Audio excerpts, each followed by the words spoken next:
Okay, welcome back to the Investigative Journal on this August 22nd, 2016 day on our calendar. I'm your host, Greg Anthony, and you're listening to FirstAmendmentRadio.com. You can listen to my show every evening from 6 p.m. to 7 p.m.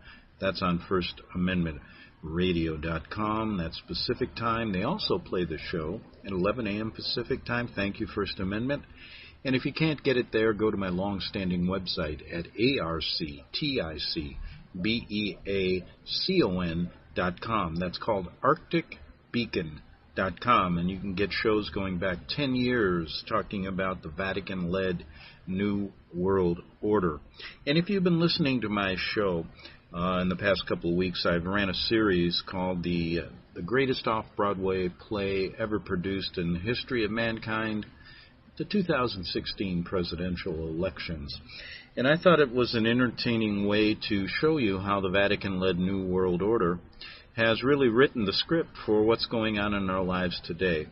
But today, I'm going to suspend that for a few days and come back to it, of course, because we're at 9 parts, and I've had 9 episodes, and there's so much more to tell. And I've gotten so many good emails on saying, Greg, that was such a good way to present this. I really enjoy it, and it makes it a little bit more, it makes it a little easier for me to sleep at night.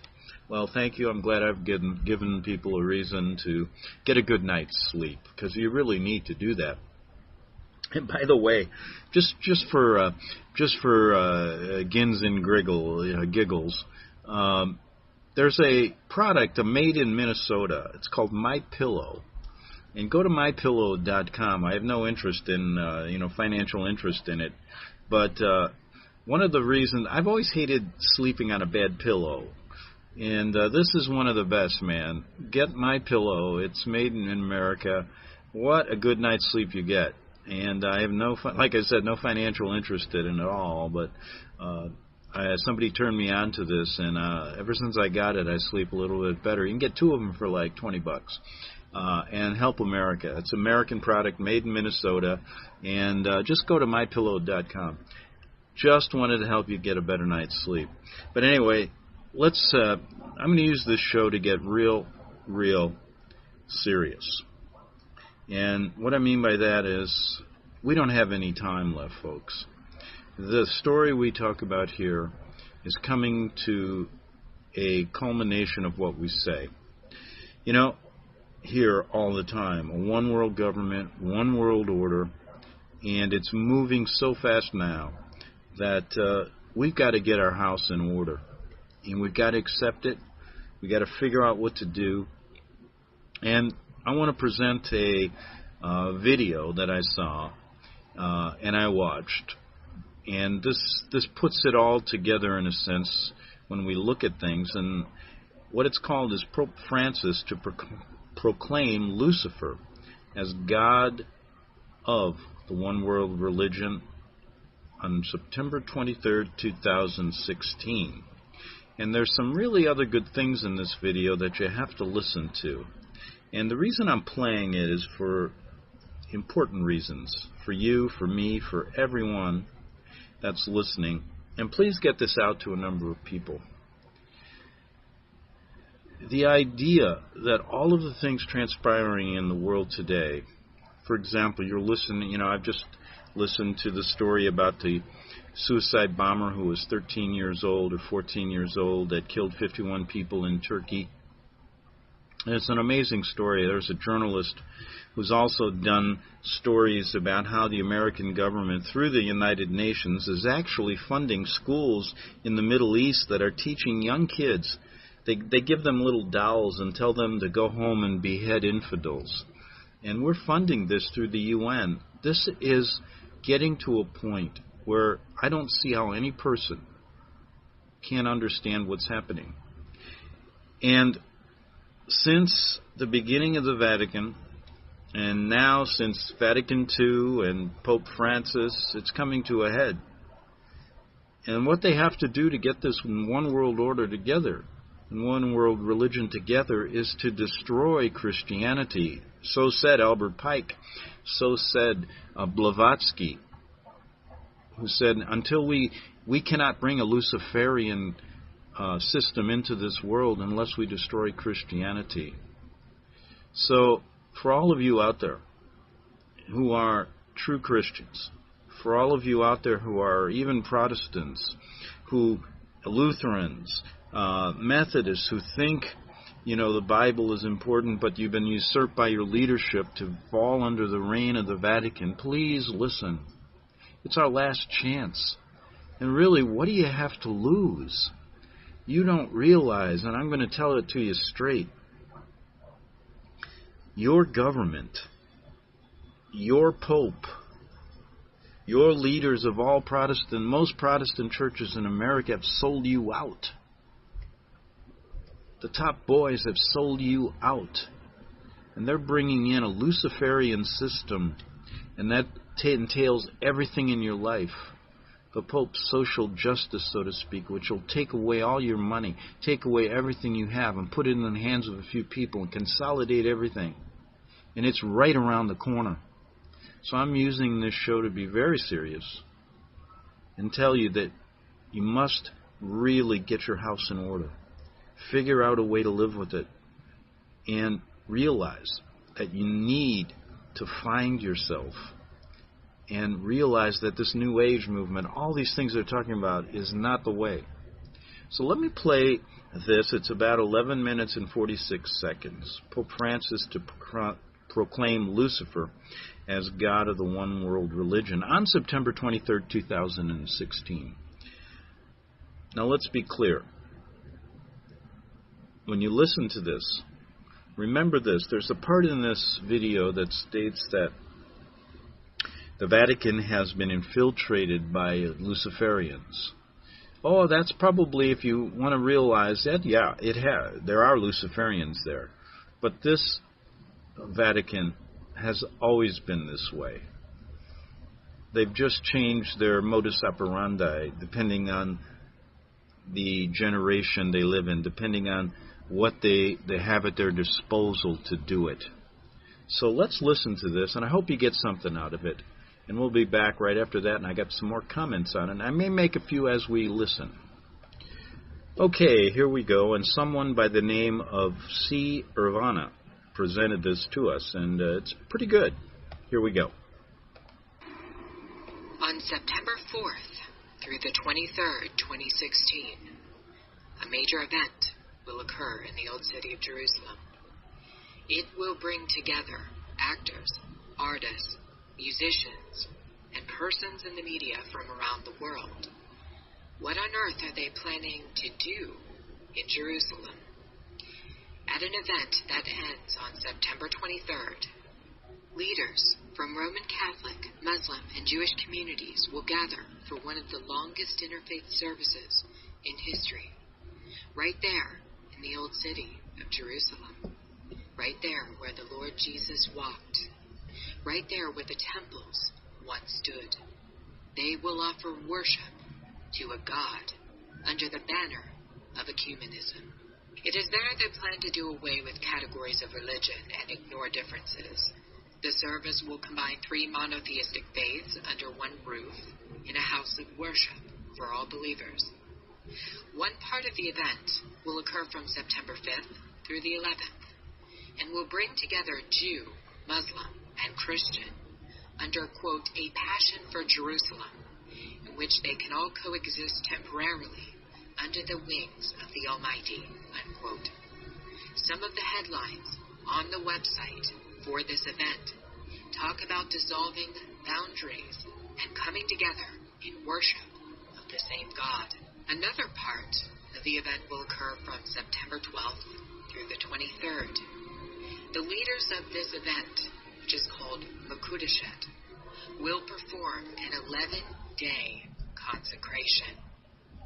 If you aren't aware, a consecration happens when somebody performs a ceremony declaring something as holy. The fact that Muslims, Jews, and Roman Catholics are gathering for a consecration means that they are all declaring their interfaith religion, their new God, to be holy. This is not good and may signal the beginning of the one-world religion, that Pope Francis has worked so hard to achieve in the year 2016. The Vatican, indeed, is one of the chief proponents of the ecumenical movement around the world and in Israel. For the past 3 years, Pope Francis has worked tirelessly toward a new world religion in which all denominations are brought together as one. If you look at Francis's outreach over the past 3 years, and specifically in 2016, you'll find somebody who has openly condemned evangelical Christianity and the belief that you must have a personal relationship with Jesus. He has openly warned that this belief is dangerous. He has also equated the spread of the gospel under evangelical Christianity to jihadism. In the meantime, he has done quite a bit of outreach to every other religion in the entire world. Why is this happening? The extent of Francis's outreach to other denominations in 2016 alone has been mind-boggling. In February, Francis held an emergency meeting with Patriarch Kirill of Russia for the first time since the 1054 schism. Kirill then went directly to Antarctica, where he performed a bizarre religious ceremony consecrating the land and water surrounding the continent. Francis has also done outreach to Patriarch Bartholomew of Turkey, in which both leaders voiced support for the migrant crisis and called for more migrants to enter Europe. In May, Francis met with Al-Azhar of Egypt, who is the head of Sunni Islam.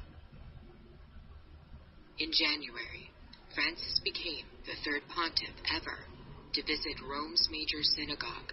He has also hosted Jewish religious and political leaders at the Vatican. In June, Francis outreached to the Armenians. In July, Pope Francis visited Poland and told all of the young people in the audience to, quote, believe in a new humanity. In August, Pope Francis won a huge initiative with U.S. Lutherans. A document called the Declaration of the Way was passed by a majority of 931 to 9. It recognizes that there is no longer church-dividing issues between Lutherans and Roman Catholics. This means that 3.7 million U.S. Lutherans are now absorbed into the New World religion. Also in July, Francis was the driving force behind a ceremony in the United States called Together, organized to bring all Christians in front of a 6,660-inch obelisk, or the phallus of Osiris, for worship. One of the major symbols we saw at Together 2016 was the Ouroboros, which is the serpent eating its own tail. The earliest legend of the Ouroboros has to do with the coming of Osiris, the god of the underworld. The Ouroboros is a highly occult symbol signifying the end of an eon, or the end of time. In occultism, the end of one eon usually results in a reset, brought about by some cataclysmic event. When used together, the obelisk and the Ouroboros show us the coming of Osiris to inhabit his temple at the beginning of the next eon, which is the start of the Golden Age. The fact that this symbol was put on display throughout Francis's Together 2016 event is very demonic. What is Francis doing, and why is he doing it? The answer is that he's merely carrying out a role, playing his part in the creation of a new world religion. In previous... Now, didn't I tell you, when I do my show on the entertaining side of this, telling you that everything is basically just theater? Now, we said in my series that Pope Francis was and the Vatican were the producers of this script they're writing for us. And C. Irvana seems to agree with me on that, doesn't she? His videos, I I have discussed a book written in 1908 by a man who was ill for much of his life. He writes about how a character named Father Francis defects from Roman Catholicism to follow the Antichrist. In this book, Father Francis would become the leading proponent of the New World religion and worship of the Antichrist. Now, didn't I also tell you that these writers who work for the producers at the Vatican are the Jesuits? And they have been really predicting these things for a long time. Now, she's telling us that Robert U. Benson wrote that book in 1908, even predicting Francis would do what he's doing today. My, how they really put this whole movie together, don't they? Wow. Let's get back to Sierravana with this really interesting 11-minute presentation. Just recently, Francis has used death of one of his priests in France and an assault on another priest in Belgium to invite Muslims into Christian cathedrals and churches for worship. For the past month, throughout Europe, since the attacks on the Catholic clergy, there has been a major drive by Francis to bring together Muslim and Christian, and his efforts are working. He isn't attempting to evangelize these Muslims and to convert them. Instead, he is allowing them to bring worship of Allah into the churches in Europe. It has been prophesied that a religion of the New World Order would be established. It would dissolve boundaries between faiths. All would come together, united, in worship of the false light.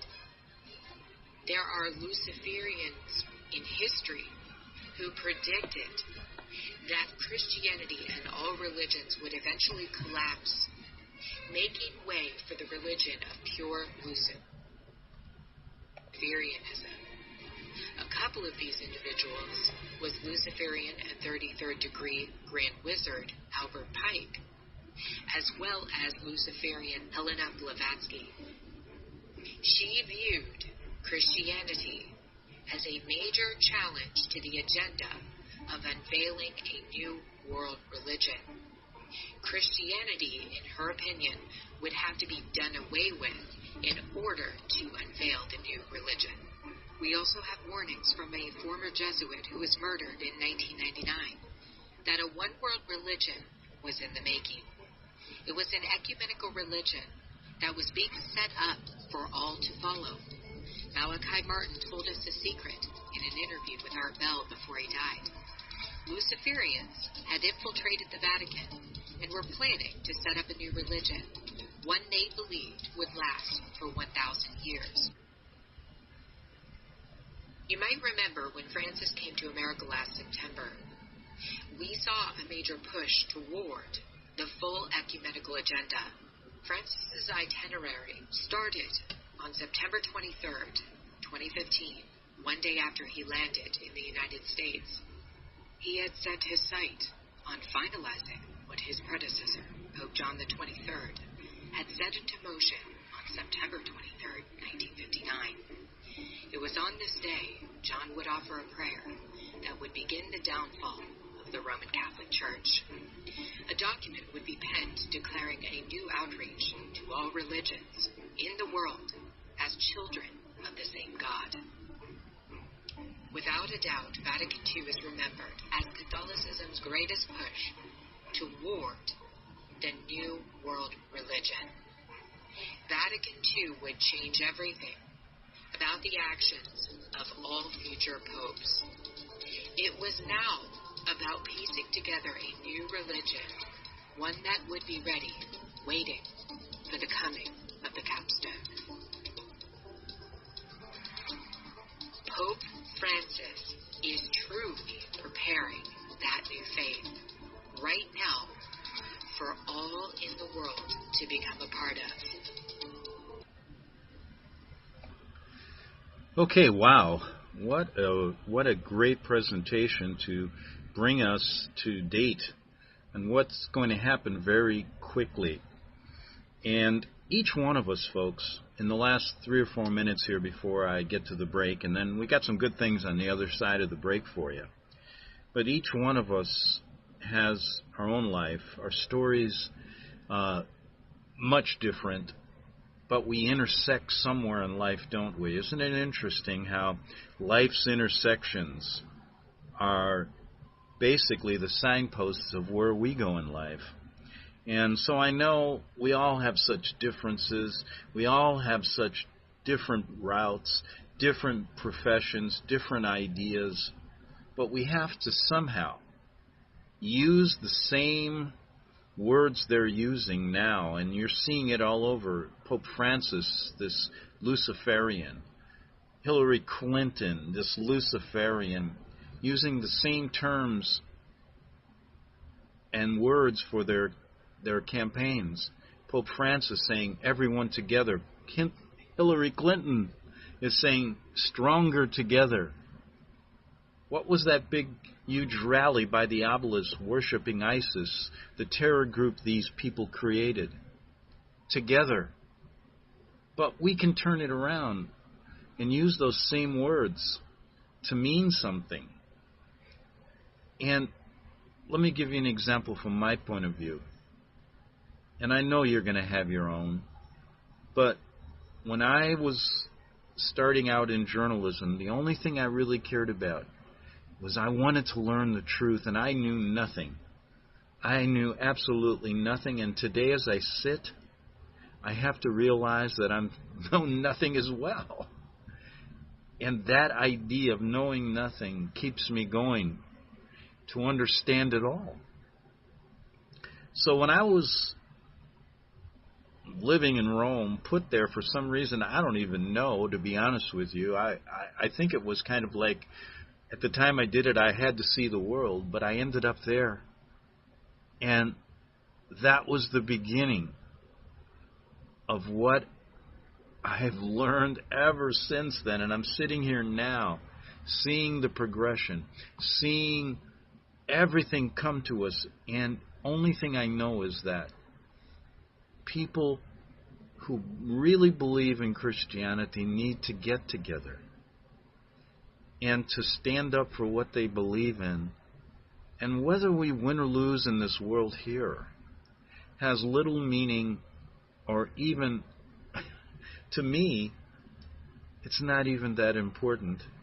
But it's so important that we understand these things and how they're coming about now, so that we can prepare ourselves for a long future, a long future with something so much greater. And I think you know what I'm talking about. And there's so many people throughout my years of trying to interview people and understand people that know what we're talking about. I've grown so much, and I thank them. And they could say it so much better than me. But please heed my words today. We need to get our house together so that we can live in eternity in peace. And if we don't, we have nothing more to look forward to than what these people are giving us, a life of hatred, a life of a life of complete turmoil and hatred and death and destruction. They may get away with it here, but they won't get it away with it in the end. Back in 3 minutes on the Investigative Journal. The book of Revelation says, the spirit of prophecy is the testimony of Jesus Christ. This is at the very heart of FirstAmendmentRadio.com. In that spirit, we have created the Prophecy Reality News app for all of your mobile devices, streaming First Amendment Radio 24 hours a day, 7 days a week. Available for your Apple, Android device, and smartphone, absolutely free. Get the Prophecy Reality News app installed today, so you can listen to First Amendment Radio wherever you are. The Prophecy Reality News app. Get it now.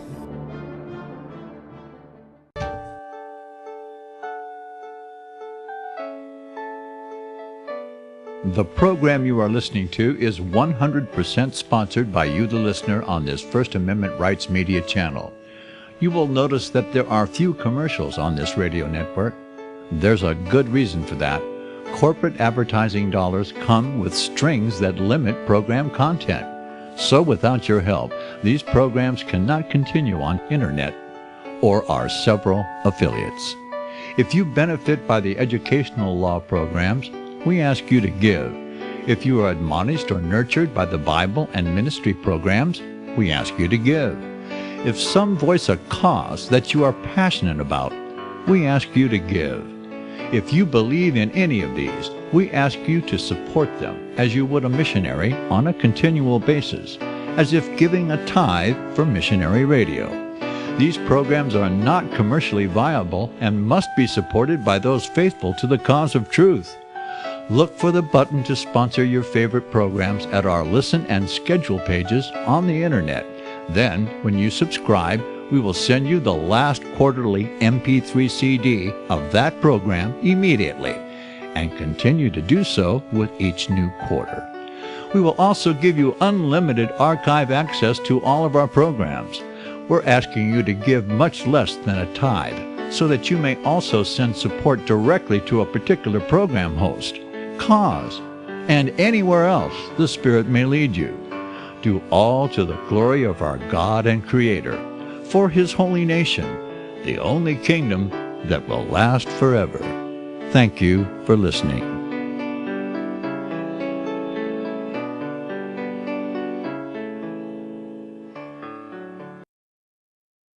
Since the beginning of time, kings have sought it, nations have fought for it. It has been traded, it has been borrowed, it has been purchased, it has been stolen. There's a reason for it. To secure the blessings of liberty to ourselves and to our posterity, invest with the security of gold and silver. Call Discount Gold and Silver Trading at 1-800-375-4188 or visit discountgoldandsilvertrading.net.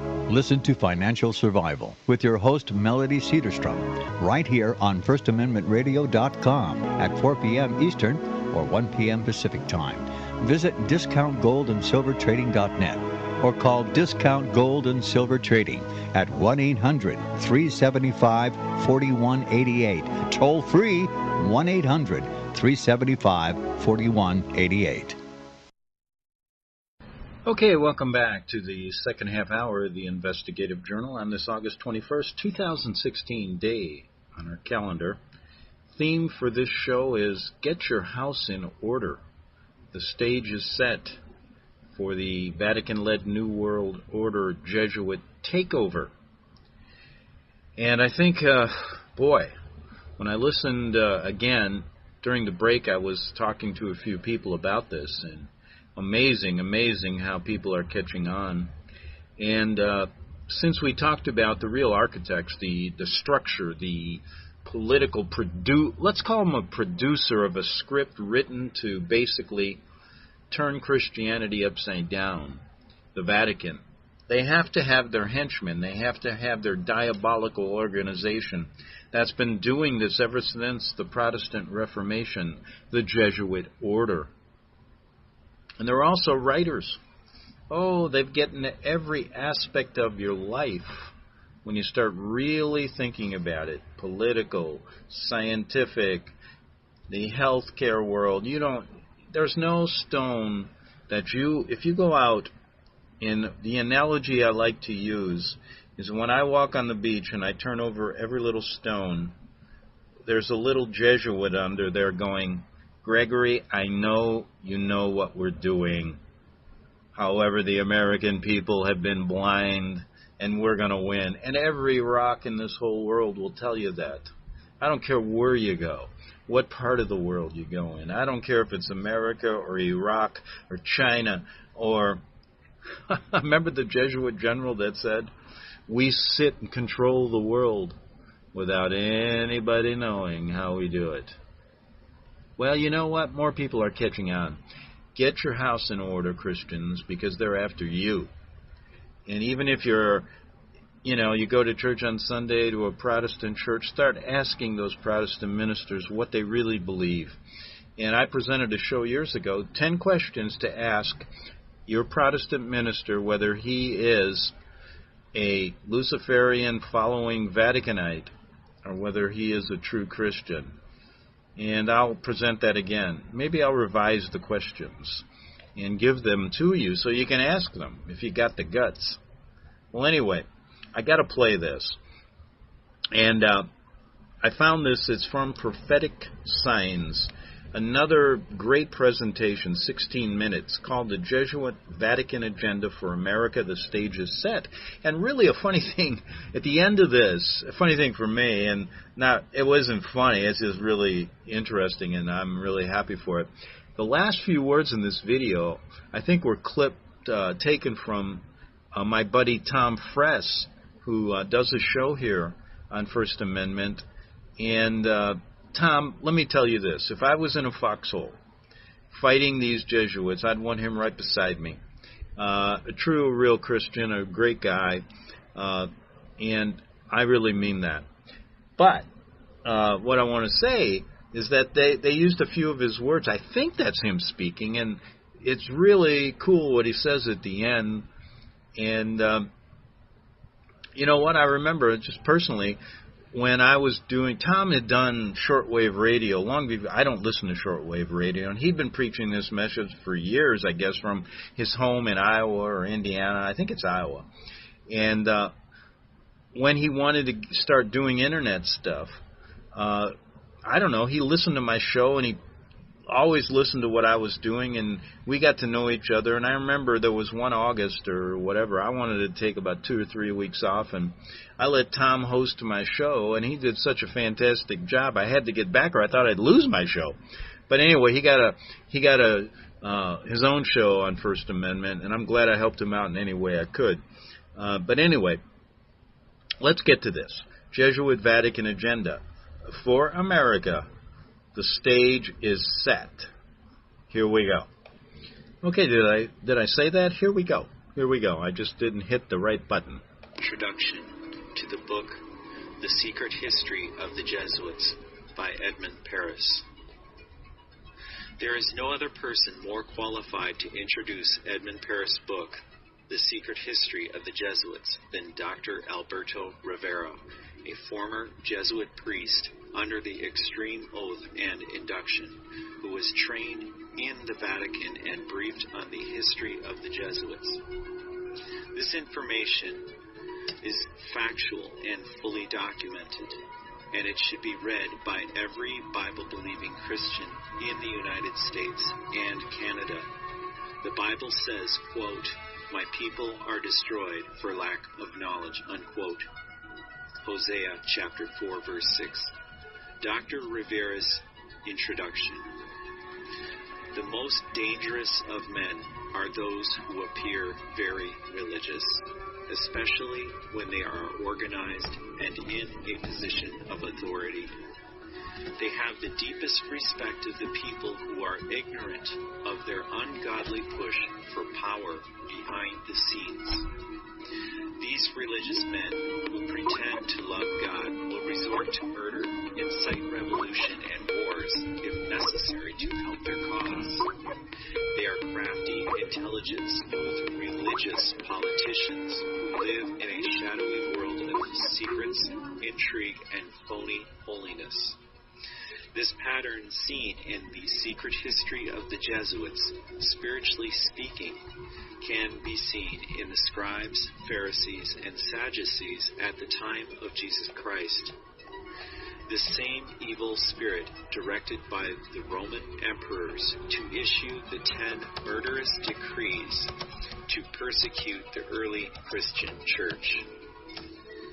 The, quote, early fathers, unquote, observed most of the ancient Babylonian system plus Jewish theology and Greek philosophy. They all perverted most of the teachings of Christ and his apostles.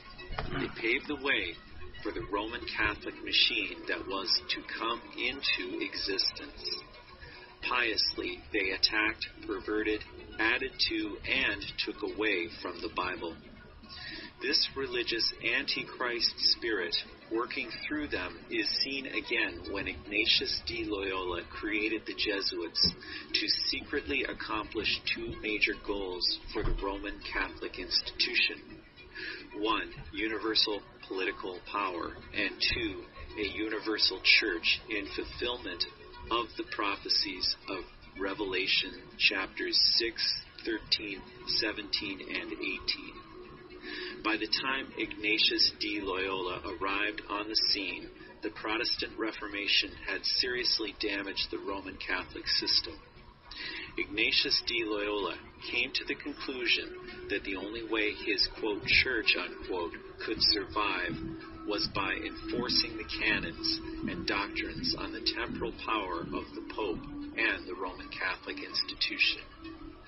Not by just destroying the physical life of the people alone, as the Dominican priests were doing through the Inquisition, but by infiltration and penetration into every sector of life. Protestantism must be conquered and used for the benefit of the popes. That was Ignatius de Loyola's personal proposal, among others, to Pope Paul III. Jesuits immediately went to work, secretly infiltrating all the Protestant groups, including their families, places of work, hospitals, schools, colleges, etc. Today, the Jesuits have almost completed that mission. The Bible puts the power of a local church into the hands of a godly pastor. But the cunning Jesuits successfully managed over the years to remove that power into the hands of denomination headquarters and have now pushed all the Protestant denominations into the arms of the Vatican. This is exactly what Ignatius de Loyola set out to accomplish: a universal church and the end of Protestantism. As you read the secret history of the Jesuits, you will see there is a parallel between the religious and political sectors. The author, Mr. Paris, reveals the penetration and infiltration of the Jesuits into the governments and nations of the world to manipulate the course of history by setting up dictatorships and weakening democracies, such as the United States of America, by paving the way for social, political, moral, military, educational, and religious anarchy. Especially work in dealing with the infiltration of churches and religious institutions as well as government. That cover a tremendous number of institutions. And the purpose of that infiltration was what for? The purpose is what the Roman Catholic system has all the time as her own purpose, is to infiltrate, to penetrate all the areas of life where the Roman Catholic can have control and access for the coming world government. Simply put, this country and this world benefit from your commitment to Jesuit principles, to being men. As a graduate of another great Jesuit institution, Xavier University, I have great affection for the value and purpose of a Jesuit education. What that means? You know what that means, and I'll let Alberto say that. If you don't recognize those voices, that was Barack Obama, and that was the former head of the House of Representatives. Wow. You don't think the Jesuits got their hand in everything? Think again. Back to Father Alberto Rivera, who I might add was a real Jesuit priest that found Christ. And if you hear anything else, it's a lie. Is in preparation for that world government, the Roman Catholic institution, especially since the establishment of the Jesuit Order in 1541, throughout these 500 years, they've been in preparation through infiltration and penetration of every level of society in order to take over the world politically and religiously. What a beautiful day the Lord has made. Holy Father, on behalf of Michelle, myself, welcome to the White House. There are two doctrines that define very well this dangerous goal of the Roman Catholic institution. Two doctrines define this very well. One is called the doctrine of the apostolic succession, and that is dealing with the papacy. And the other is the doctrine, the temporal power, and that is dealing with world government. Of course, both, because you can see that even the Pope and his own individual office, he meets those requirements.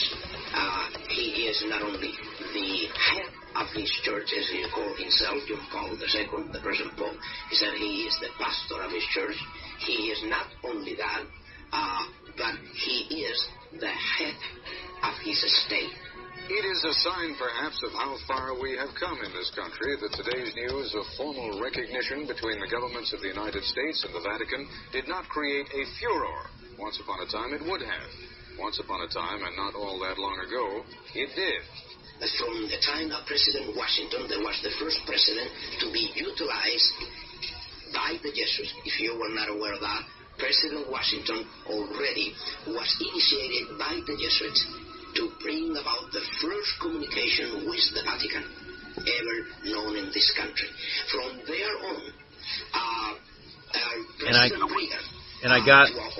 And I got to say something right now, because I told you, this show I'm not pulling any punches. It's too late to do that. But one of the people that I really trusted when I first started learning, and finding out people in this country who seemingly were on the good side trying to fight the Jesuits, was Eric John Phelps. Eric John Phelps, I believe, he criticized Tupper Saucy for being a Jesuit coadjutor, and Tupper Saucy said the same thing Alberto Rivera was saying about Washington and a lot of these people being in the pockets of the Jesuits. Then he criticized me, and basically he called Tupper Saucy a Jesuit coadjutor. Anybody that would do that, I think, is one himself. That's the way I feel about it. Then he criticized me for my position that the Founding Fathers were in the pockets of the Jesuits. He doesn't want to talk about that. Why? Because he is building a platform of hatred. Listen to some of his speeches about he wants to divide America, just like Hillary Clinton, just like all of these people following the papal social justice order. So check him out, please. He's made enough money with his Vatican Assassins book. And anyone, when he criticized Tupper Saucy, I knew, wow, something's up. Let's get back to Alberto. All this time, President Reagan has come to fulfill the greatest moment in the history of this conspiracy, because no other president has come as close as President Reagan with the Vatican, and not even John F. Kennedy. What that means is they have done to President Kennedy and to President Reagan what they were not able to do even through a Roman Catholic president. And nevertheless, I will say this: the religious belief of President Kennedy. Now, did you just listen to Alberto there? And you know what? I don't know how God works sometimes. He works in strange ways. But, you know something? Ronald Reagan, after I researched everything, was one of the biggest he came across in the Republican Party. And he brought the Pope here and established diplomatic relations. I realized what a traitor he really is. Do you know something? And I don't know how God works. You know how he works with you, but let me tell you how he may be working with me. I left this country because I remember sitting talking to my journalistic friends one night when Reagan was being nominated, and something inside of me, I don't know why it was, I said, I can't live in this country anymore with him here. And I left. You know what? I probably would have never left if I didn't feel something. I didn't know what it was. I thought it was just political things. I had enough. But I ended up in Rome. And then I ended up back here to tell about it all. So God works in strange ways in my life that I'm still trying to figure out, and I'm sure He does in yours. Just take the time to think about it a little more deeply than just sitting on the couch and watching the news or watching what your pastor is saying on the pulpit and not questioning him. Do that for me, please. Back to Alberto. That is nothing more, nothing else than another expression of Catholicism. Perhaps I need to clear this. Roman Catholicism is not only the Roman Catholic system. Roman Catholicism is still, and it has been at work outside the Roman Catholic system. Well, that means there are many daughters of the Roman Catholic system outside the Roman Catholic system. And as there are many daughters, these daughters have children, and of course President Reagan fit within that picture. His relationship with the Vatican today brought about several things. One of them is the diplomatic relationship with the Vatican. Second, the preparation for the signature of a concordat between the Vatican and the United States. And if you want to know, this never took place overnight. President Reagan was prepared and is here for the task that is performing today as President of the United States by the Jesuit Order and the time that he served as a star in a movie that was very well known and still being shown today, a very old movie about the football team of Notre Dame. New Rodney. That's correct. This is the time that the first contact was made by the Jesuits with Reagan. And didn't I tell you this is all theater? Let's get back to Alberto. We were on the way back from London on the jet plane, and there was a man dressed in a uniform like the Catholic priests wear. Okay, this is Larry Roby, a real estate agent from Northern California, going to tell you about a contact he had with a Jesuit priest. And I think he's a Christian. And he was conducting himself not like a priest you see in a movie, very friendly. He was a very sophisticated type man. And people could sense that. And I never thought I'd see him again. But in Baltimore, at the airline station, where the baggages come off, well, I turned around, and there he was next to me. And I just turned to him and said, "Hello, friend. Are you a Jesuit?" And he says, "Yes," with a big smile. You see all of his teeth. And he was very happy with himself. I said, "Well, listen, I'm very interested in the Jesuits. I've read some about them.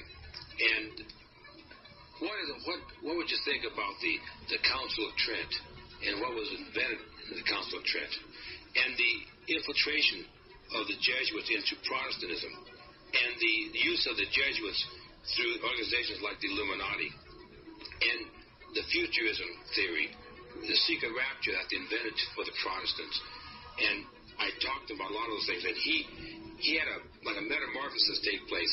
His face became rigid, his smile went away, and he looked me right in the eyes, and he said, "You know quite a bit, don't you?" Like he never expected it. And I told him that I was one of the Protestants that got away, and if he could realize that if somebody like me knew those things, just imagine some of the other of God's people that know those things and are willing to tell anybody about them. And it was an amazing situation how that man's face changed, and he thought he was like in one identity, but all of a sudden he realized that these dark secrets of theirs, they're being found out, and I'll never forget that. Would you consider that Jesuitism to be an occult secret society? It is an occult secret society from the point of view that the Jesuit Order, what you know of the Jesuit Order and what everybody knows of the Jesuit Order is not the true Jesuit Order. What that means is even the Jesuits within the Jesuit Order, they all are not knowing the secret society, the inner secret society that they are surrounded by. Wow, did you listen to that? And I said, well, what are you guys exactly doing in here? What are you doing in there? And they said, well, we're here with the advance team from the Vatican, and we're here to train the U.S. Senate on what specifically the Pope's climate change agenda is about and educate them as to what we're trying to achieve. Now, let me give you some reference here. This man is a Christian talking about why the Pope's committee told Congress what to do. Just recently, 9/24/2015. And that's when I said to them, I said, I read the Pope's climate change encyclical, and I noticed that the Pope mentions the Sabbath in the encyclical. And he talks about animals having a day of rest, and I'm putting two and two together, and it looks to me like the Pope wants to have a Sabbath rest for the land, a Sabbath rest for the environment. And it seems to me like the Pope wants to have a worldwide Sunday law put in place, and through this Green Sabbath, I didn't say Green Sabbath, but through this Sabbath rest for the land or for the environment, that the whole world would shut their businesses and factories and everything down one day a week, and thus you'd be able to lower greenhouse emissions. And he looked at me and he goes, that's exactly what this is about. And that's exactly what they're all about. If you really think about it, they want to change the Sabbath to Sunday, the worship of the sun. How can we stand that? Look, folks, this is a pervasive destruction of Christianity. Please, get your house in order. Get your house in order. Come to the only way that you can save yourself. And I mean that. So keep listening to my show, and we're going to give you a lot of help in doing that. Back tomorrow on the Investigative Journal. Visit crosstheborder.org, CROSS, crosstheborder.org, to get your print, EPUB, or PDF version of the book, The Rapture Will Be Canceled. That's crosstheborder.org. I know you all want answers, and believe me, so do I, and I'll do my best to get them.